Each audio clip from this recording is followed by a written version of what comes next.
ನಿಮ್ಮ ಹೆಸರು ಏನಂದ್ರಿ? ದರ್ಶನ್ ಅಂತ. ಏನ್ರಿ ಸಿನಿಮಾ ಯಾಕೆ ಹೆಸರು ಇಟ್ಕೊಂಡು ಬಿಟ್ಬಿಟ್ರೆ ಅದ್ ಮಾತ್ರಕ್ಕೆ ನೀವು ದರ್ಶನ ಆಗ್ಬಿಟ್ರೆ? ಅವರೇ ನಾನು ರೀ. ನೀವು ಸಿನಿಮಾ ಯಾಕ್ಟರ್ ದರ್ಶನ? ಹ್ಞೂ ರೀ. ಏನ್ ಮಾಡ್ಕೊಂಡಿದ್ರೆ ನೀವು? ಯಾಕೆ ಮಾಡ್ತೀನಿ ರೀ? ಸರಿ ಹೊಟ್ಟೆಪಾಡಿಗೆ ಏನ್ ಮಾಡ್ಕೊಂಡಿದ್ರೆ ಅಂತ? ಅದೇ ಸಣ್ಣ ಪುಟ್ಟ ಕ್ಯಾರೆಕ್ಟರ್ ಇಲ್ಲಿ ಏನೋ ಮಾಡ್ತಾರೆ. ಅಲ್ಲ ನೀವು ಸಿನಿಮಾ ಯಾಕ್ಟರ್ ದರ್ಶನ ನೀವ್ ಅಂತಿದ್ದೀರಾ, ಅದನ್ನ ನಾನ್ ನಂಬೇಕು. ಅಲ್ಲ ಕಣ್ರಿ, ಎತ್ತ ಇದ್ದವರಲ್ಲ ದರ್ಶನ ಎಲ್ಲ ಕುಳುಕಿದವರಲ್ಲ ಚಾಪಿನ ಅಲ್ಲ ಕಣ್ರಿ. ಯಾರ ಕತೆ ಕಟ್ತೀರಿ ನೀವು? ಅದ್ರ ನೋಡಿ ನಾವು ಮಲಯಾಳದಲ್ಲಿ ಇದ್ವಿ, ಆದ್ರೆ ಕನ್ನಡಕ್ಕೆ ಬಂದು ಎಲ್ಲ ಕನ್ನಡವ್ರು ಆಗ್ಬಿಟ್ಟಿದ್ವಿ. ನಮಗೂ ಕೂಡ ಗೊತ್ತು, ನಾವು ದರ್ಶನ ಸಿನಿಮಾ ಎಲ್ಲ ನೋಡಿದ್ವಿ. ಅಲ್ಲ ಈಗ ನಿಮ್ಮನ್ನ ಎಂತ ಚೇಟ ಚೋರಾಯೋ ಕಾಫಿ ಕುಡಿಚೋ ಹಿಂಗೆಲ್ಲ ಕೇಳ್ಬೇಕು. ನೀವು ಗೊತ್ತಲ್ಲ ಏನೋ ಸುಮ್ಮನೆ ನಿಜವಾಗ್ಲೂ ನೀವ್ ಯಾರು ಅಂತ ಹೇಳಿ. ನಾನ್ ದರ್ಶನ ಸರ್. ಸಿನಿಮಾ ಯಾಕ್ಟರ್ ದರ್ಶನ? ಹೌದು ಸರ್.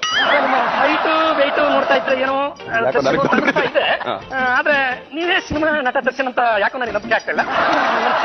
ಹೆಂಗ್ ನಮ್ಸ್ಲಿ ಹೇಳಿ ಸ್ವಾಮಿ, ಇಲ್ಲೆಲ್ಲೂ ಪೋಸ್ಟ್ ಇಲ್ಲ, ಇಲ್ಲಾಂದ್ರೆ ತೋರಿಸ ನೋಡಿ ಸ್ವಾಮಿ ಅಲ್ಲೇ ಇದೀನಿ ಅಂತ ಹೇಳಿ. ನೀವು ನಾನೇ ದರ್ಶನ್ ಅಂತ ಪ್ರೂವ್ ಮಾಡ್ಕೊಡ್ತೀನಿ, ನನಗೆ ಏನಾದ್ರು ಒಂದಿಷ್ಟು ಅಭಿನಯಗಳು ಮಾಡ್ಕೊಡ್ತೀನಿ, ಅದಕ್ಕೆ ಐಡಿಯಾ ಕೊಡ್ತೀನಿ. ಈಗ ನಿಮ್ಗೆ ಏನ್ ಬೇಕು ಸ್ವಾಮಿ? ನನ್ನ ಪ್ರೀತಿ ರಾಮದೊಂದು ಇದ್ಬೇಕು. ಅದು ನೋಡಿ